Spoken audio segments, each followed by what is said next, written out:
Hey, guess what, you guys?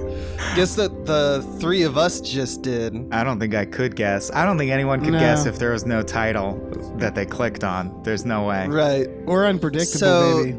So we watched Southland Tales for frame rate. This is frame rate. Would you say we just watched it, Abe? Yeah. I guess that's you true. would say that. I think. Yeah. Yeah. You being David Bell, Right, him being Abe Epperson, me being Michael Swaim. Lawyers. Yeah. Yeah. Let's just make this as aimless as the movie. Yeah, we're all about coming to at it talk from about. What's weird is it's aimless while we're all trying to keep it on the rails. I was trying to get the intros out. Abe was trying to get the info out. Dave's not really helping. Dave's and not yet helping. in our deconstruction, in our goal of keeping it on the rails, it's a complete train wreck, and that can happen sometimes. Mm-hmm. You know, you just assume after doing this for like 5 years, you'd be like better at it. Hey, he'd made Donnie Darko. Like this is not his first rodeo, bro. Yeah, and look what I was happened. talking about our podcast, but yeah, that's what's his name? Richard Kelly, baby. Yeah. Dickie K. Man, I feel like we just gave. Do you know the filmmaker Neil Breen? Mm-hmm. I feel like we just gave Neil Breen a lot of money. That's what. That's the movie. You mean? That's the movie I just watched. High budget Neil Breen film. And let's make it known, just because they said to do it. How do you say it? Krishanovich. Listen here, Krishanovich, son of a bitch. You come into our house, our sanctified house, and you show me Southland Tales. Shame on you, on all your houses. And we want to thank you for your patronage. But you asked specifically for the Cannes cut. And famously, this movie was panned at Cannes, which is to say that, like, there's a quote from the filmmaker who's like, it was a very painful moment. It's like, the point is, right, like, this imploded on itself, right? And they thought it was gonna work, and some people didn't. It's the first time The Rock ever went credited as Dwayne Johnson, which means this was his big shot at a serious role, he thought. And Richard Kelly, the writer-director, called it his misunderstood child. If you're not aware, it completely exploded his career. I guess imploded his career. Sorry, I'll stick with the imagery. And multiple stars from it, including Justin Timberlake and Wallace Shawn, have confessed that they never understood what the movie was about, including at the script level. Wallace Shawn said he was just flattered to be asked to be in a big budget movie. So he said yes. He assumed someone understood it. I don't have to understand it. But I'm here to say I also don't fully understand it. What happened. Yeah. Dave does. So I've seen both versions of this movie. I had to do another. Me and Tom did. We just watched on this movie. Oh, did you? 6 months ago. I hadn't gotten that impression. Okay. Yeah, and so I just want to shout out who's the Patreon. I just want to. I know. Yeah, I know he didn't specifically ask say for his me name. to be on. What's his name?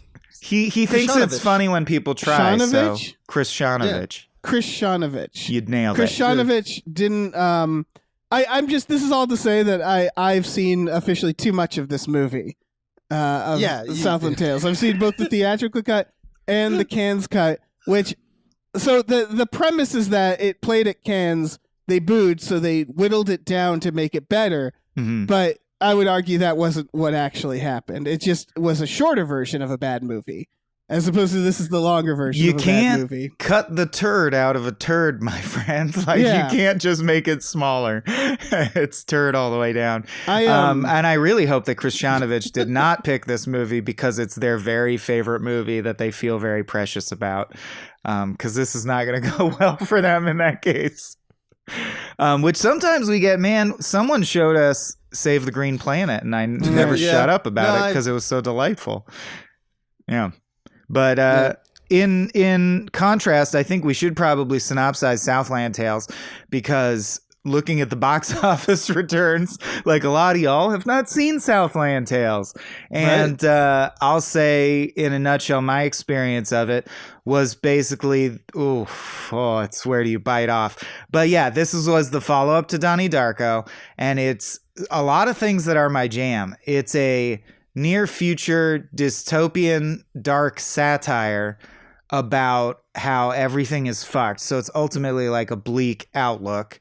It starts and ends with the world's gonna end, not with a whimper, but with a bang, which is super weird because that's a quote from another movie. It's from The Stand. It's a play on this is how the world ends, not with a bang, but a whimper, which is a good bit of writing. Flipping it makes it dumb again.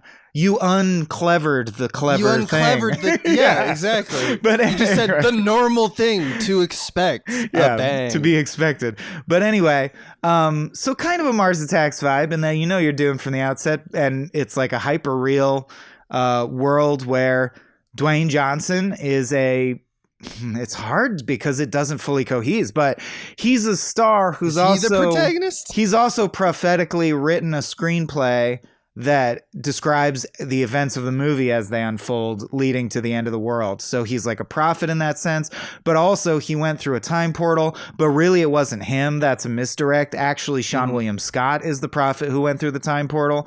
And you think he's twins, but he's not twins. He's himself from the near future. And they do a handshake so powerful that it resolves the plot at the end.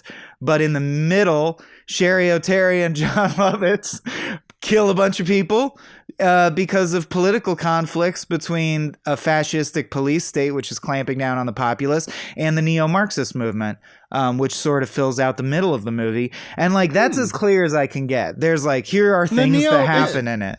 The world ended thanks to like a neo-Marxist movement doing clean energy. Did I get that right? Well, it's that Wallace Shawn created clean energy that uses, it's funny how solar power is scrupulously never mentioned in the whole film, but he uses the ocean's tides. And then it turns out that you can't fuck with the ocean's tides, which makes no sense because it's the moon. But anyway, you can't fuck with the ocean's tides or it rips time-space apart. Like it creates rips in the fabric of the universe.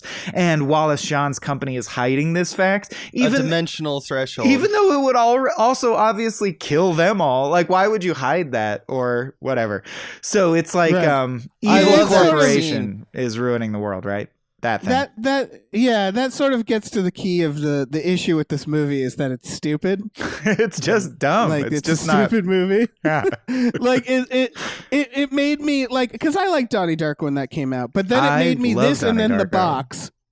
Well, this and then what's the box. When that's his last movie. Is that the one with the button? Movie again. That's the one.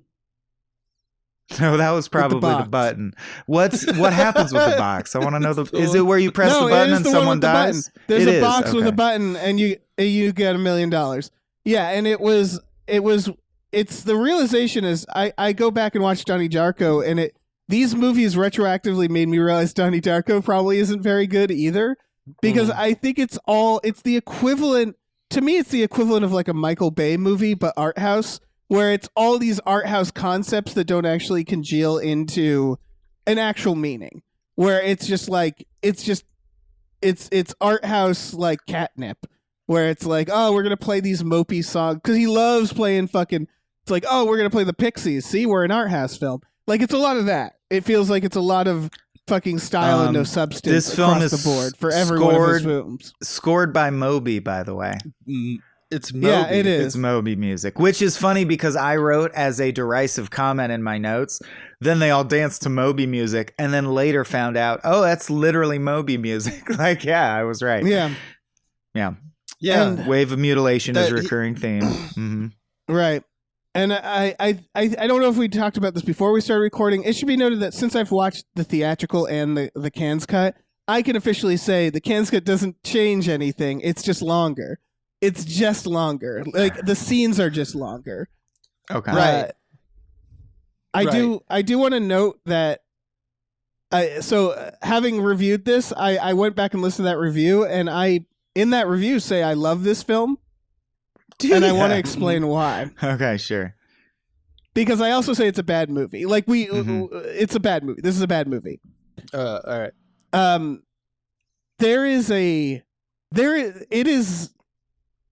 It's not every day you get to see John Lovitz shoot Avon Barksdale, and then get shot by Justin Timberlake later, and watch like Kevin Smith talk to The Rock.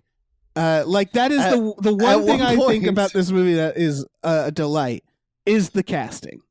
Yeah, at one point The Rock says, "I am not going to die." We have footage of that. Right, exactly. At one point, one of his fans says, "If you don't let me suck your dick, I'm going to kill myself." Right, we have that. But we have that. But yes, you're right. Like, this movie is not great only for the memes of it all. It's not only who gets shot by whom. When have you ever gotten to see John Lovitz play a non-winking to camera, not ironic, heavy?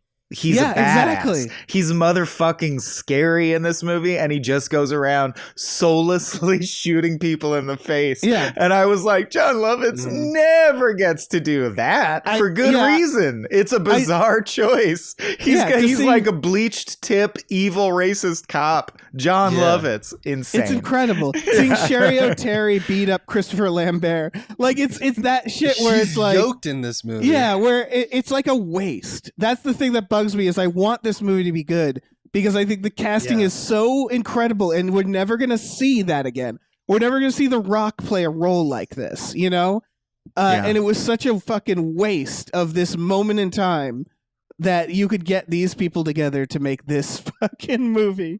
The Grand Negus himself. And I know what it's going for, too.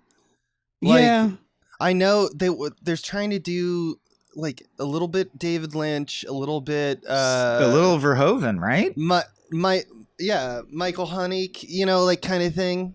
Like the 2005 soundscape of pop music over like fancy royalty American gala, right. Like there's flags replace fine art in the salons of America, man. This movie kind of lulls you into a submission. Like full disclosure, I fell asleep around an hour and 15 minutes, and I woke up and JT was singing a Killers song. So like I had to go back, but that was kind of my state when I was watching it.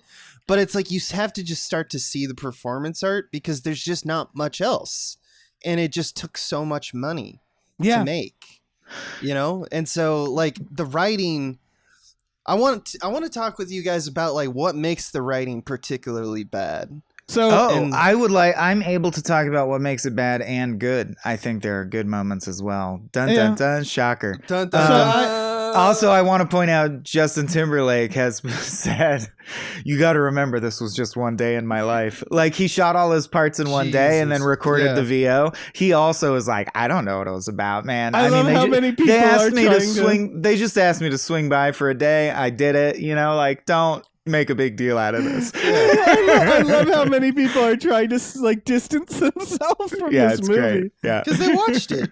And I want one person. I want like nonsense. The Rock to be like best movie I ever did. Or Julianne Moore like this was my finest role. Yeah. Oh my god, that'd be so good. Oh yeah, better than Magnolia. Much better, I think. Yeah. I think. Yeah.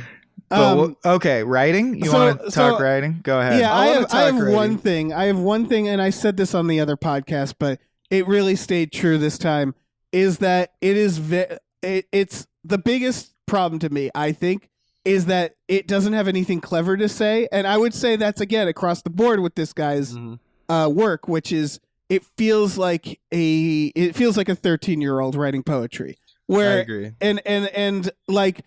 I would say it's a couple things. It's one is that this person I don't think had anything to say, but two, it's very much of its time, which is it always reminds me of the movie American Dreams with a Z.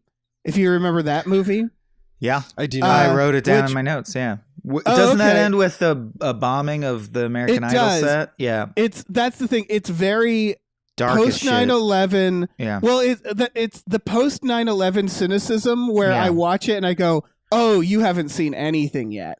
That's the thing, where it's watching a movie being like, oh, reality TV is destroying society. It's like, Yeah, no, just fascism, wait. like Just the rise wait. of Nazism is described. Yeah, it's that. It's that cynicism that is so retrospectively naive. Cute. Where it's like, oh, it's cute how you think that this porn star reality TV person is like one of the most best things to me is like it's adorable that the neo-Marxists plot is they think if we can only find a cop shooting someone for racist reasons on camera, that will unwind society. That will make everyone so mad that will resolve it. They're like, one George Floyd, that ought to do it. Like, let's shake hands and go our separate ways. Well done. You don't even know the extent to which we can get worse than that, bro. That's true. Right. But I did think... And so go ahead, the movie... sorry. I was just going to say, the entire movie is the equivalent of that. Of someone saying something... that's like really, really mediocre and then being like, I'm pretty edgy, huh? You know, like it's that. It's the whole movie feels like that. It's like, look how edgy we are. And it's like, no, I'm sorry. You're not. Yeah. But go on. Oh, I was just going to say, maybe I'm giving it too much credit. I do really like Donnie Darko. I can't think of something important or vital that it says. You're right. Because it's just a little clockwork machine of... he's supposed to have died in that thing where the plane fell, so he does. Yeah, it's like accepting your fate is the only message. But it's a rambling. It's all rambling. It's a bramble. But I do think there's some Starship Troopers-esque quality to Southland Tales that if you lift those parts out, you're like, I mean, for the time, that is surprisingly prescient. In a Don't Look Up way. And I'm not a big fan of Don't Look Up, but I just mean in a big, broad, simple way. Like, I know what you mean. Yes, the 13-year-old is writing poetry, but some lines of the poetry, he's not wrong. Like, the news crawl says temperatures reach 140 degrees in Palm Desert. Just as Krista says, it's hard to believe, but abortion's still an issue. And you're like, yeah, it's still an issue. Yeah. And who elected the Supreme Court? They're just a bunch of fucking shitheads, am I right? Yes, that's true. Don't tell me what to do with my body, you fuckstick. Like, the actual political satire of it all is super basic but true, where they're like, you know what it's gonna be? There's gonna be an urban pacification unit that just kills whoever they want, anyone who dissents. There's gonna be fucking giant sniper rifles off the shore, and you're like, well, no, it's gonna be a robot dog with a gun strapped to its back, so you're wrong about the details. Your details are really dumb because you're like, giant sniper rifle offshore, but you're not wrong that that's the way the country's headed. You're not wrong about that. The satire is apt in a big, loud, dumb way. Like Idiocracy or Starship Troopers, I feel. And then in between, there's just a bunch of sci-fi story that's just a ramble. You're absolutely right. We're like, why is any of this? If this is a satire, a political satire, why? What is with the plot about the time twin whose hand glows and shit? What the fuck is that? Also, pick one. To me...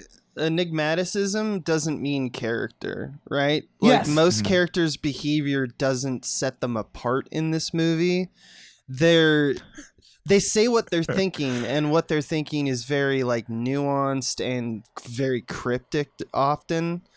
Like whereas the Matrix did this to isolate the human minds from the computer minds, this feels like a parody of that.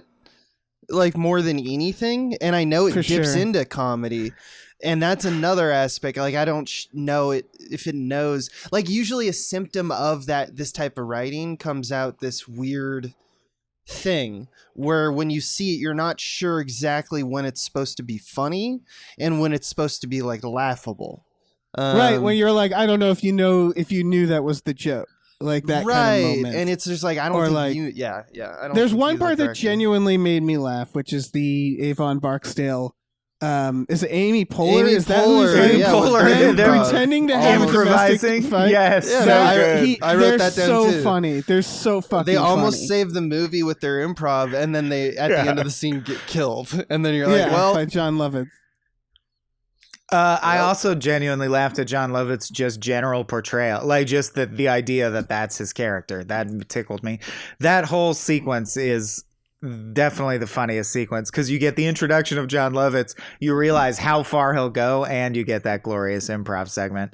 That is the best part of this movie. But we didn't. Oh, and they say he's trying to rig the election. Sorry, another apt thing that I forgot to mention. But I feel like we haven't finished digging to the bottom of the writing trench. Sure. Only insofar as I want to understand, and this is folding into right what you're saying, because I don't understand if this is a joke or not, or it has to be a joke, but I don't get why there's a joke there or what that point was, which is when he says she goes, well, what will happen if all this shit doesn't happen? And he says, the fourth dimension will collapse in on itself. You dumb bitch. And then they kiss. Right, yeah. What the fuck is going on? She like falls. By the way, she falls. Yeah.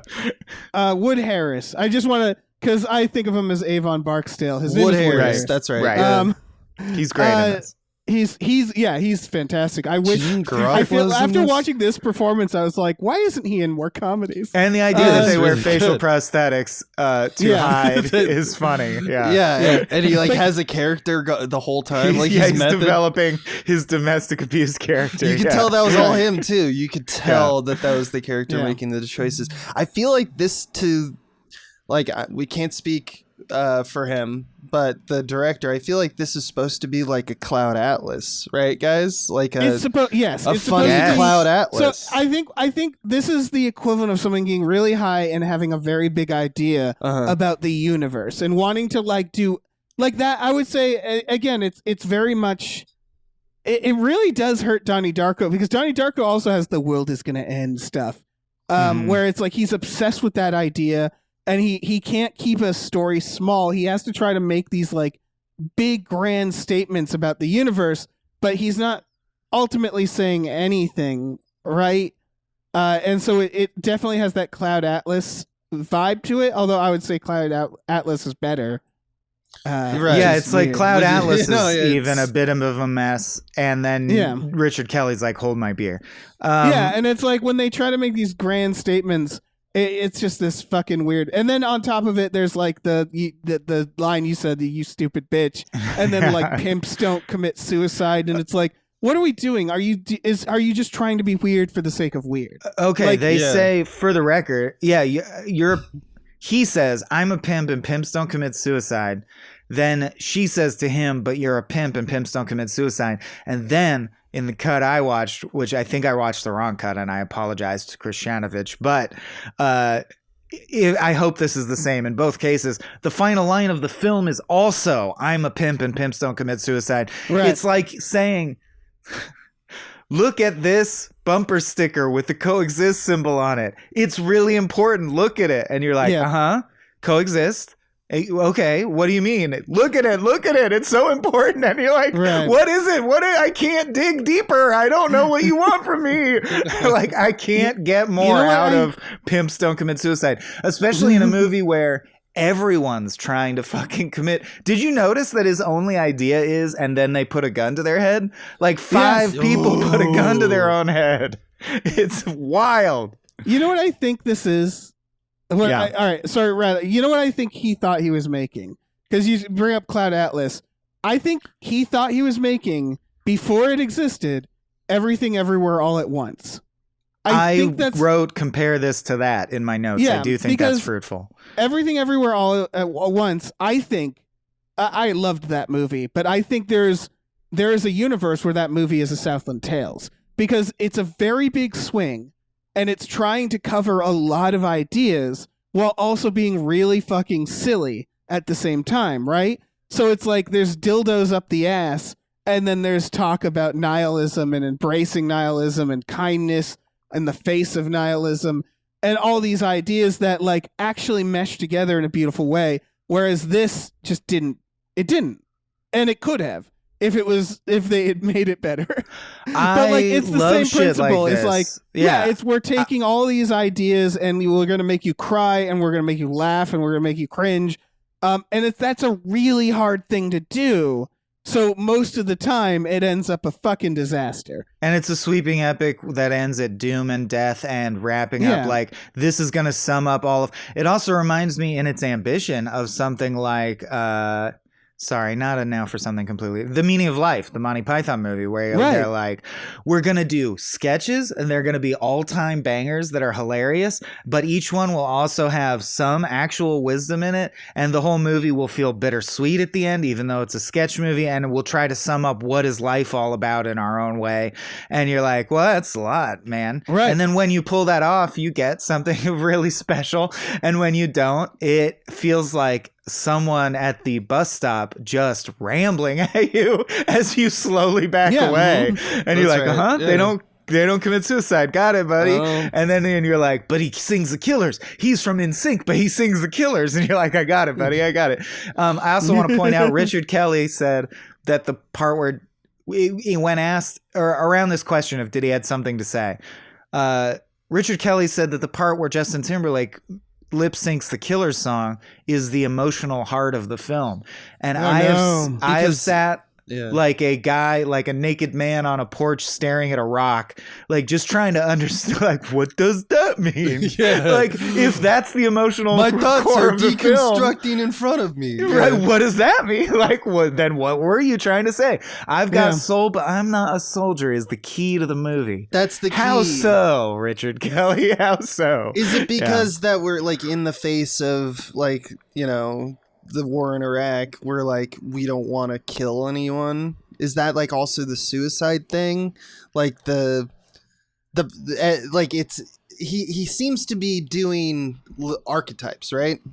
So if you follow me here, he's trying to say like people like JT or like people like JT are like this like bard or something like that, this person who's like almost Shakespearean, saying like this is what happened in this tale. And like if you look at Dwayne Johnson or you look at Sean William Scott's character, they're both like special boys. I don't know which one because this is another writing problem that this movie has, but not to my point. My point basically meaning like Sarah Michelle Gellar is clearly like a Mary Magdalene, and there's like a Jesus iconography, a lot of religious iconography. Right, the Rock's Jesus tattoo appears on his back at the end. Right. And it was like, oh, so he's Jesus? But this other guy is also Jesus? Yeah, so when you're basically saying that there's all these symbols at play, like, I don't think that they know exactly where that's...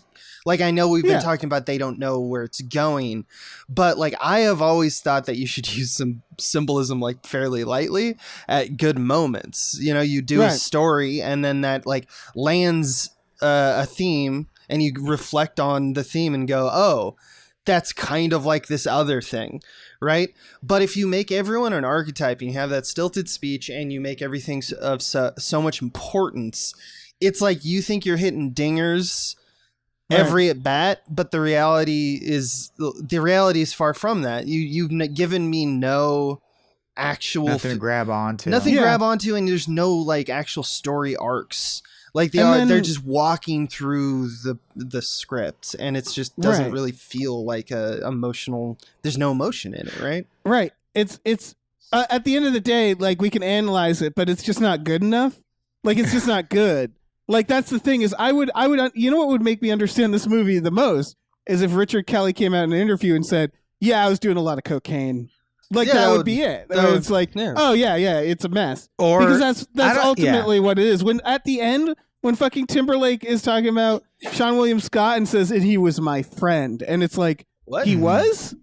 Yeah, like these moments where it's like, oh, you forgot. You forgot to like put any evidence of that until, or just the mere fact that he's narrating it, and it's like you just needed someone to explain what was happening. Well, it's like the narration feels like it feels like something a studio would add hastily to a movie that was confusing. Where it's like, can we have someone narrate what's happening because no one's gonna know, and they just sort of arbitrarily choose Justin Timberlake, who's always just kind of on the side of what's happening, and it's like, I don't know, man. I don't know why he knows all this stuff. Well, and it's too many linkages. Like Abe was saying, it's the abundance of things they wrap. So, for example, it just occurred to me that all the special boys have pitch black hair, like dyed black hair. The Rock and JT and Sean William Scott all have notably like matte black hair. That's got to mean something, but I don't know what. And then, like you pointed out, the Jesus tattoo, and then the glowing hand. I don't know why his hand glows. And then his name, Justin Timberlake's name, is Abilene, which is the town in Texas where the first nuke dropped. But I don't know what that means. I don't know. It's like you're just much. attaching handles to things. And I would say I don't even need drugs to be involved. I would believe it if Richard Kelly came out and said, after the success of Donnie Darko, I wanted to take my swing at bat and do something really big and epic, and it just got away from me. Like, I could believe that it's as simple as that. Like, you know, I tried and there was so much pressure on me, I just kept adding stuff. Yeah. This is the best I could come up with. I'm sorry. Yeah. Like, you have to understand, I just had to keep going. Like, I was in too deep at that point. Yeah. Man, we are like just dragging this motherfucker. Like, this is some soul-crushing shit that we're saying. Right. Well, I'll say this to Richard Kelly in his own words: there is a path to end all suffering. You should take it. Jesus. I'm sorry. Was you that just dark? doubled down for the bit. No, I will say this: is yes. I he's on the shelf next to Shyamalan for me, and it's for the same reason: is that I think they have their heart is in the right place. Which is that in their head, they're like, I want to make a movie that's fucking weird and profound and all these things and like something people haven't seen before. And you can't accuse them of not making movies like that. The problem is, and there's no way to say this without being insulting, is that I think their imagination is a little too limited to do that. And so it's like, oh, you should actually make simpler films because like you have directing instincts that aren't bad. You know, like the casting, the people they cast in Southland Tales, I still think like that's fucking genius. That's an amazing idea to cast these like fucking comedians in these roles that are like having Kevin Smith play like this weird guru tech guy like in old man makeup and it's like this is fucking cool. It's just that you should make like I don't know, a bank robbery movie with this cast. Like, you should keep it... like, your swings are so big that it's like, I don't think you've missed... like, you've whiffed so many times now. Like, I just don't think that's where your strengths are. You know? So that's my question for you as someone who's seen it, because I haven't. The box clearly is that. Someone was like, look, man... take this very straightforward premise, which, by the way, is an old Twilight Zone episode. Right. Stretch it out a little, make a simple, basic-ass, low-budget movie. We're just giving you a house and a box prop and 2 actors. Was the box good? No. Can he do the box? No. No, it ended his career. I was also going to say... It was the nail in the coffin, right? I was going to say, I was like, you don't put him and Shyamalan even in the same class. What are you talking about? They both have that impulse to complexify and like make some form of aspect of the writing spiritual, which is just a very confident swing by any writer, right? But he can make a scene actually interesting. This guy also his struggles with it. I mean, he has some interesting sequences, but there's a cover of the national anthem that spoke to me in this movie because it's a singer and then there's 4 violins and the violins just play one note. I know enough about music that I just wanted to drop that in there, that they literally like his cover of like the futuristic national anthem in this sci-fi dystopia is 4 violins playing one note. It's like in the future, music will be so weird that they just play one note. And you're like, I doubt it. I doubt that will be what it is. Right. Yeah. And it's just like that to me sums up a lot of this movie in that like it's the kind of low hanging fruit idea that you go like, oh yeah. So music is dumber. What are you saying? It's very funny because I have another musical comparison. I know you like Donnie Darko, and everybody likes that song, that Mad World song. Not just but the choice of making Tears for Fears the entire soundtrack is a great choice. All right. Yeah. I just think that Mad World song is the equivalent of this stuff where you read the lyrics and you're like, that's right. This is like a child wrote this. Like these lyrics are dumb. It's just so baseline I'm sad lyrics. This is where we part ways. Tears for Fears fucking rules. I know. That was going to say a lot of people like this song. But I look at that song and I think like this, I could write this fucking song. Like this is just fucking. Then why don't you? I think it's kind of funny. It's kind of sad. Go write "Sowing the Seeds of Love." The best I ever had. It's like, come on, man. Go write "Everybody Wants to Rule the World." Do it. Go write it. No, go write it. I'll wait. Dave. Well, wait. It's a teenager's notebook. Like go write "Shout." Write "Shout." I'm not talking about the other songs. I'm talking about the one song, because the Mad World song. It's just like that's the kind of shit that would be in a goth teen's notebook. It's like my high school life journal. It's that and shit. It's just like I don't know, man. And that's what Donnie Darko feels like to me ultimately. Which again, I enjoyed that movie much more than this one, but where it just feels like kind of like empty poetry. Where it's just, I don't know. Ultimately, they're not saying much. When you think about it, politics and pornography are the same thing. It's like those kinds of dunks that we're talking. I love quoting this movie out of context because I'm just looking at my notes and I just thought, I think my favorite line might be, "The soul of a monkey can't survive the dimensional threshold." But again, I think those are lines that are supposed to be funny or supposed bizarre. To be, right? Yeah. But it's just there's no difference between the profound stuff and the funny stuff. Right. So I'm like, where am I looking here? I need a direction and I need a destination, and then we're all covered, baby. Right. You know, like man, oh man. Can I ask one quick favor? Yeah, what's up?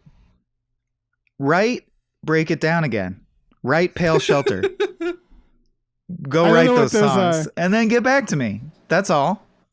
I'm done with this conversation. I don't know what those songs are. I cannot recover from the Tears for Fears slander. And I gotta say, I still really like Donnie Darko. I don't think anything will ever change that. I think it worked. I think he had one good idea. I think you're allowed to have one album that's good and then fall off. People do that all the time. I definitely think Donnie Darko is his strongest film, and it's just very clear that he just. I think he barely got by on Donnie Darko. Yeah, he squeaks by, and he had Gyllenhaal, who is a powerhouse in terms of making a scene interesting in and of himself, just making it seem interesting. Even as a young boy, Donnie Darko, it gives me the American Beauty vibes, which is that it's a movie like from that era that everybody was like, "This is so profound," and then you go back and you're like. It wasn't that profound. The thing about that, though, is Alan Ball went on to do 6 Feet Under. Richard Kelly went on to do The Box, which I'm hearing is not so great.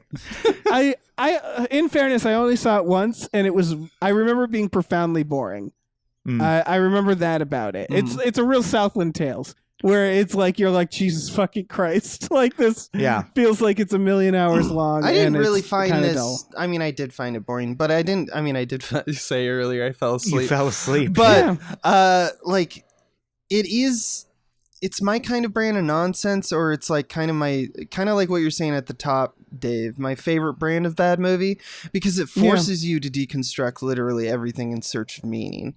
Like it's like when you watch like game film of Bad Pass or something, basically this whole game is just little lessons for the future. Like, don't do that. That was a dumb choice. And that's kind of why I like watching this brand of bad movie, as opposed to, which also this movie exhibits, of another type of bad movie would be just like, these are unhinged choices. Why is any of this happening? This is just awesome. Kind of like Miami Connection or something like that. Oh yeah. You know, like this kind of has hallmarks of both. Yeah, you definitely know what you call it a big budget Neil Breen movie. I hadn't thought about that, but Neil Breen definitely tries to do this stuff. I mean, I stand by my statement in the other podcast where I said I love this movie because it's such an amazing artifact. I love that it's so strange and such a weird novelty. What I don't love is having to watch the movie twice in a row. like within Where like else a can year. you see The Rock? And watch it longer. That's the thing. Is like, oh, I love this movie. I don't want to watch it. Like, yeah. But it's the only place around you can see The Rock steeple his fingers and twiddle them in a way that he's never done any other time in the rest of his life, but he does incessantly in this movie. I think in his mind, when he has his like psychic break or whatnot, where he's, what's his name, Jerome Kane? Jericho Kane. Jericho Kane, the character from his own screenplay. Yeah. Right. That's an affectation of that character. Well, also, weirdly enough, Kevin Smith does the finger thing to describe what happens when they like meet each other. Or Sean William Scott, because I do think one of the reveals he was trying to make is that Sean William Scott is the real one that we thought The Rock was. Right. I don't know but that's the impression I got. I think the defining question of this film, or a question that makes you go, I see what kind of film this is that this whole movie is about the world ending. And at the end, I still don't understand if it ended in a nuke because the blimp blew up or because time ripped apart, or if they saved the world. I'm not sure the world ended. Sure I don't know what happened at the end. Right, and I'm willing to bet that the director doesn't know either. That's the problem. Nuts. That's wild. That's what it all comes down to. We did nothing. It's like it's deep for the sake of deep, but I don't think there's enough meaning. Where it's like a teenager poetry, or like that, where it's like, oh, it has all the pieces that makes it seem deep and complex, but I didn't bother to actually figure out what any of it means. Like that's what it feels like to me. Is that despite what the director says, I don't think he knows what this means, because I don't think it means much.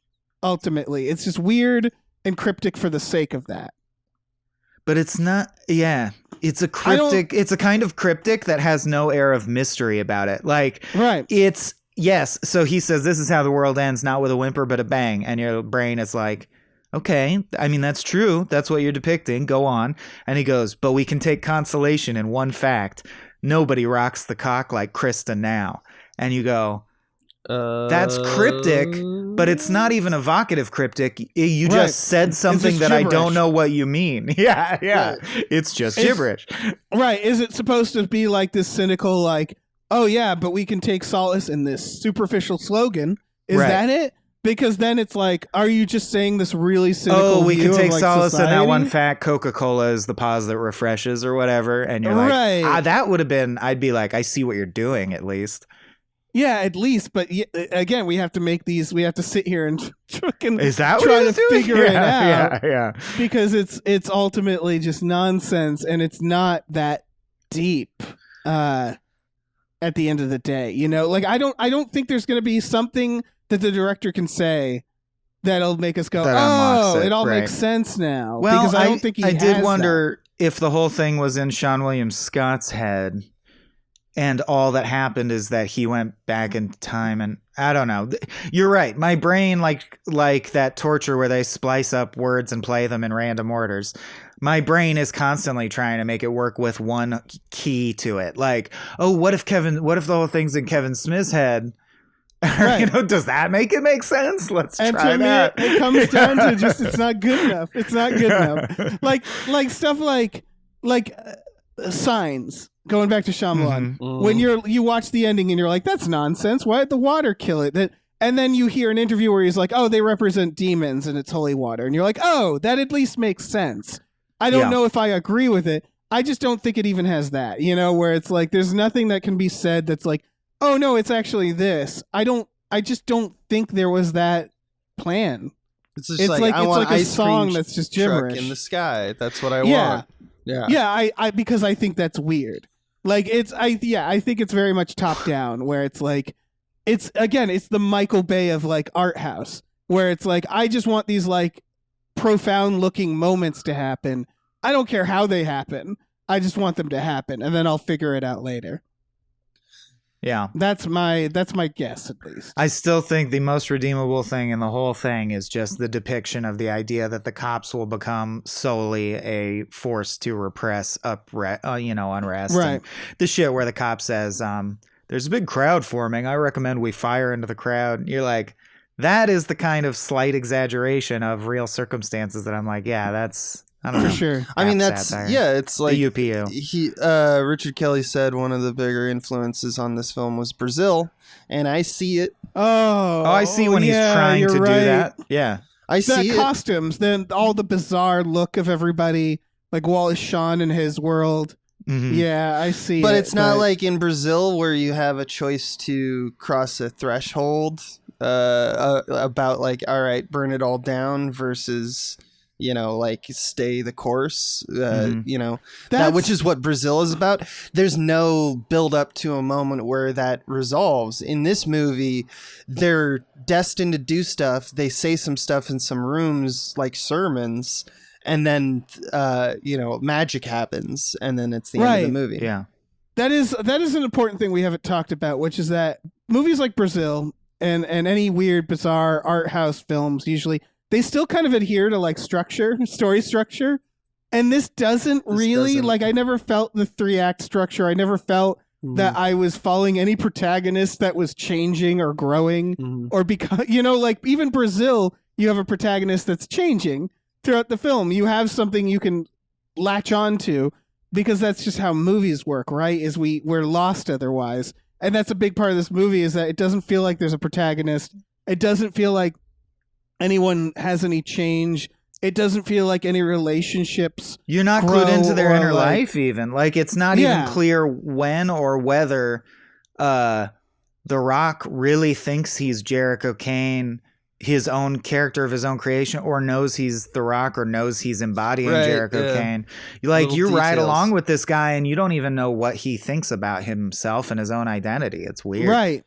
Yeah, and you're right, because at any given moment I couldn't like when he's going down Venice Beach drinking beers and he seems like chill, and it's like, oh, okay, is chill, like I guess he's chill. Yeah, and cool. then the lady points the gun to her head and he's like freaks out, and it's just like at any given moment I couldn't figure out what was going on in his head for sure. It's amazing to me that a defining aspect that I do think is supposed to be an emotional gut punch when he says he was my best friend is the fact that Sean William Scott, when he was deployed with Justin Timberlake, accidentally hit him with some grenade shrapnel that cut his face up a little bit, and he's otherwise fine.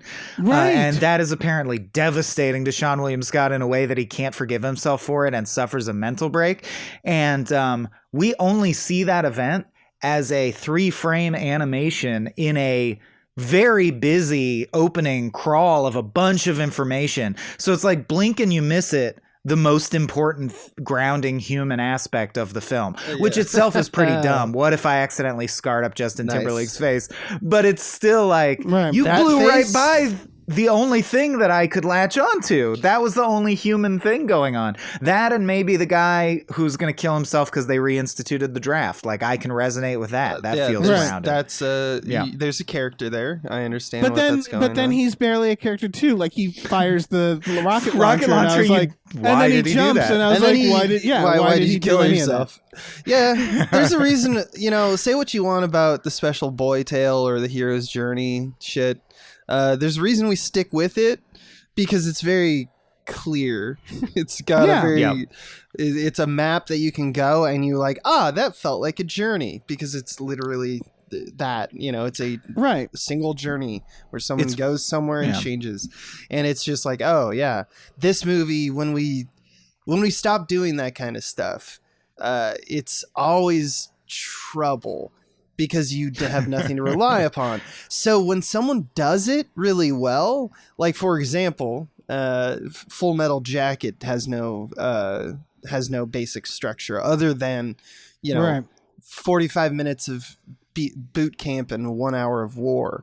Now, when you try a new form and it works and it resonates with people, Altman did the same thing around the same time. Like it really does feel like, wow, you're saying something truer.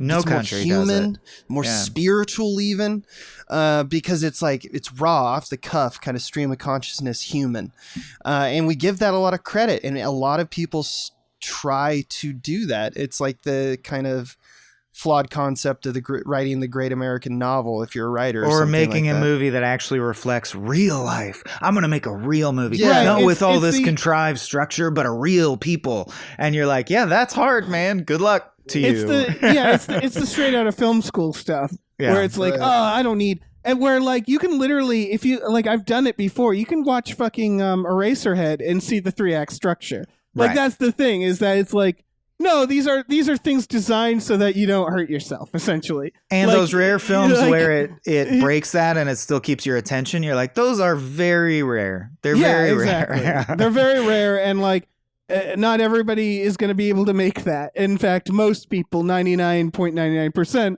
of people, aren't going to write something that works, that breaks that structure, because the structure is already pretty flexible. It's just that's something true. to keep it on the rails, you know? Yeah. It's a bizarre choice to set out. I mean, I guess when you get a passion project like that, like to tell Richard Kelly to like, you know, push the brakes on the those their impulses, you know, like to tell him to do that would be like, I would also, shouldn't you say that to Paul Thomas Anderson for making Magnolia? Yes, that is, you know, self-embellishment, self-aggrandizing kind of literature. Well, for us to ever get Magnolias and No Countries and movies like that and Full Metals, we need to let a bunch of directors try and fail. Yeah. So Richard Kelly's doing his part. He's part of the great ecosystem. You're the carcass that produces movies that we That's like. Why, you're the carcass that we eat. Down, no, it comes down to me that it's just not good enough. Like that's it. It's just like the instincts, the big swing. Never want to discourage that, because that's how we get Everything Everywhere All at Once. Right. Which again, that has a 3-act structure. That totally does. Yeah, but it's definitely a very unique film in other ways. But it's just, it's like, I never want to discourage this stuff, but I'm not. That doesn't mean it's going to be good. And this wasn't good. But it ends with Tender by Blur, which is a good-ass credit song. So he knows music. He knows He's very music. Good at he knows doing, soundtrack. Yeah. I liked the fuzzy lo-fi. Like some of the Moby music works. He's good at soundtrack. That's true. Can't take that away from him. I also don't understand why it's broken into chapters, and the first chapter is chapter 4, and then because it's artistic. And then the other chapters aren't numbered. He was doing like a Star Wars thing. I think this is based off a comic. I thought he wrote a comic to fill out the world. More right. I'm not sure. I honestly don't know. I'm not going to look it up. I am. Did you notice that so you guys can talk. A whole midsection of the film doesn't have any, at least with the can cut, the midsection of the film, about an hour of its 2 hour and 40-minute runtime, doesn't have any narration whatsoever from JT. So we get, in fact, he switched to like a chorus of narration where it's like random lines of poetry are being read by different members of the cast, including most of them coming from Kevin Clark. And that's how the like, so even when he got rid of the device, which should be consistent throughout your movie, when he failed to do that, he created a new form of the device because he couldn't help himself but say like, but what the scene needs is someone saying something cryptic here. And I need, like it's also someone still like explaining. It's a compulsion. Or trying to, it's a compulsion of the film writer director to do this style, and you can be into the style or you cannot be into the style. But I just noticed this, that it's like, why wouldn't you keep that with JT? You already have this device that you've built that is like, he sermonizes to the, like to the congregation of the future. And he also tells truths of the past and fills in details about like exposition. Okay, and he's a sniper. He's essentially like a Tiresias character. In fact, he almost on the nose is the abstraction of his pain comes in the format of his eye, but he can still see. So I don't know. It's all kind of symbolism, But it's just, it gives me the impression of like that Kevin Smith story about working with I forget his name, that producer who just kept wanting to add stuff that he had seen on TV that week. Like he had watched a National Geographic thing on spiders and wanted to add a spider into the Superman movie that Kevin Smith was writing. That producer later did Wild Wild West, which has a giant spider in it. It's that same. It feels like that, which is like, I've had this experience in film school and stuff where someone wants to make this piece of art and it's very clear that they're working something out psychologically. Like they clearly want to make a story about something that personally frustrated them, or like something they saw that week that they thought was interesting. And they keep changing because they keep finding new things that they find interesting. That's the impression I get, where it's like, ooh, what if I did this? And then he watches another movie that week and he's like, oh, what if I did that too? Oh, I should do this. Ooh, I like this, where he just keeps adding stuff because he wants it to be everything. That's the impression I get. We are going so goddamn hard. We don't need to. Like, yeah, we do, though. Can I read something that explains why we have to go so hard? But if Richard Kelly were to listen to this, we just said, like, the implication of what Dave just said is, I watched your film. I noticed that you may have some insecurities.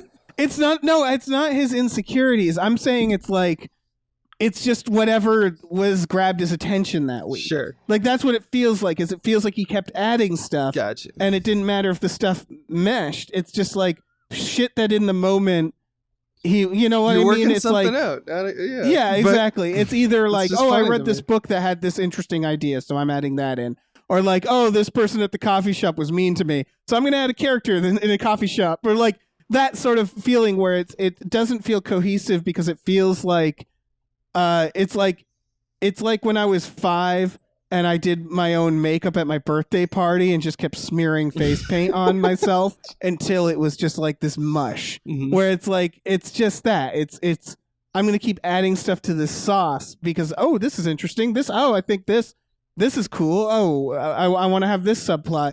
But ultimately, it's just this big fucking blur of bullshit when you stand back from it. That's my theory. Yeah. Hey, can I go now? Yeah. No, all right. I felt shut down there. I just want to say why he deserves it. This is what I went away for a bit and recovered this treasure from Wikipedia. The graphic novel Southland Tales, the prequel saga, are the first half of the Southland Tales story. In its entirety, it was conceived as a 9-part experience. The first 6 parts would have appeared as graphic novels, released in a 6-month period leading up to the film's release in 2007. The feature film comprises the final 3 parts of the story only. A website was also developed by Richard Kelly to interleave the narratives, and if you don't understand Southland Tales, it's just because you didn't imbibe the whole thing, is his stance. So fuck him. Like, that sucks. Yeah, that's some ego That's a shit. bad stance. That's some heavy ego shit where it's like, oh, you have to consume all. It's the fucking how like Star Wars is like putting out factoids explaining their movies. It's that where it's like, yeah, you need to make a complete movie. Movies, they can't be simplified. Isn't there like something that says like the true sign of intelligence is being able to explain something simply? You know, like, right. I feel like that's apt. Like, what's going on there? Again, and none of this feels, I don't know, I don't feel like I'm dumping on this guy because he made something that was bad. And like, I don't know, that's, and I'm sure he knows at this point that most people think that.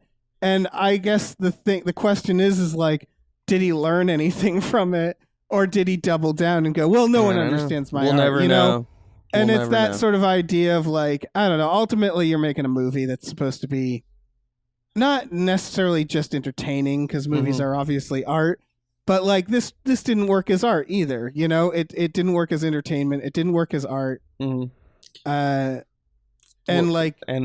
that's he the should answer. know that. He should know that. We're taking it that far. We're gonna go and make sure. No, I don't want him to hear this. No human should experience that. No, I'm saying he should know that regardless of this podcast, right? He should know it by watching the film. Yeah. Yeah, exactly. Like, that's what it is like, at this point, if he's doing interviews being like, everybody's stupid but me, that's the problem, then it's like, all right. Like, no, you failed. You failed at making this story, and like, you know, it happens. Yeah. It's a $17 million oopsie. Yeah. Oops, my bads. Well, you know, I just want to thank again Krishanovic, for bringing this. Well pronounced. Krishanovic. Yeah. Good. Nailed it. Just Krishanovic? bringing this into our home. Yeah, thank you. And 2 hours and 40 minutes. 47 minutes or some shit. I'm not angry about. I'm totally fine with it. Got a good nap. Right. And you can do this too to us if you go on the old patreon.com/smallbeans, throw us a few dollars. You should, and you can get the pick the flick tier. And guess what? That's gonna allow you to choose movies for us. And you can pick this movie again. You can keep picking this movie over and over again. If you try to, with a different we're gonna guest. just say no. Pick a different movie. Well, what if they do the theatrical cut? Then we keep saying no. Okay. We already covered the film. The box. Have them do the box. Hey, how do they find you, Dave? What? How do they find you? I don't want them to find They me. press this button and then Dave appears, but they lose $1 million. Listen, Gamefully Unemployed. Patreon.com/gamefullyunemployed. Do that with Tom Ryman. We also do podcasts with the Small Beans. Star Trek Next, Futurama, and Spielboys. So yeah, go to patreon.com/gamefullyunemployed or just look up Gamefully Unemployed wherever you get podcasts. We have a bunch of podcasts about movies. Yeah. We'll struck. Michael, you got anything else? As the hosts of Frame Rate, we get the final word. Nah, except that this is the show where we rate frames. I think we forgot to say that up top. I made that Oh yeah. social. Do we keep or delete this? I'm gonna close the portal. I'm gonna close the portal on this one. And this was another episode of We Just Watched. Multikers. All right. This has been a Small Beans endeavor. We're a bunch of pals who make podcasts, sketches, music, web series, and movies. The beans always have new ideas percolating, so make sure to check us out at patreon.com/smallbeans. That's patreon.com/smallbeans, where you can browse all of our current and past content, see what we've got planned in the future, and learn how your support can help the Small Beans grow into huge, giant monster beans. If you enjoyed this content module, please like, rate, subscribe, or tell a friend about us. We love you.